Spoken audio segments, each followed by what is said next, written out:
अगला सवाल है जी कि इस्लाम में खाने पीने की अशिया पर फूंक मारना मना है, तो क्या वजह है कि जब लोग दम करवाते हैं तो उसके ऊपर फूंक मारी जाती है? ये वजह तो उन्हीं से पूछे दम करने वालों से। ये तो बिल्कुल सही है।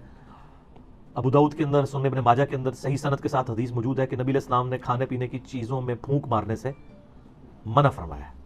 अस्सलामु अलैकुम वरहमतुल्लाहि वबरकातुहू।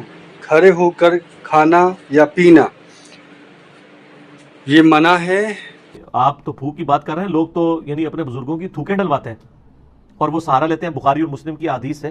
भाई नबी इस्लाम की थूक मुबारक, आपका पसीना मुबारक, वो तो तबरुकात हैं। आपके पसीने से तो बदबू आती है, नबी इस्लाम का पसीना तो इतर के तौर पर इस्तेमाल होता था। आपकी थूक मुबारक से तो आप ले ही नहीं सकते। आप इस्लाम की जो क्वालिटीज हैं वो तो एक्स्ट्रा ऑर्डनरी है। बाकी आम बंदे की तो ये मामलात नहीं हो सकते कि वो थूक डलवाते हैं शिफा हो जाएगी, ऐसा नहीं होता। ये बिल्कुल गलत है। नबी इस्लाम ने खाने पर पीने के ऊपर फूंक मारने से मना किया। रहा दम वाला मामला, तो वो बुखारी मुस्लिम में मौजूद है।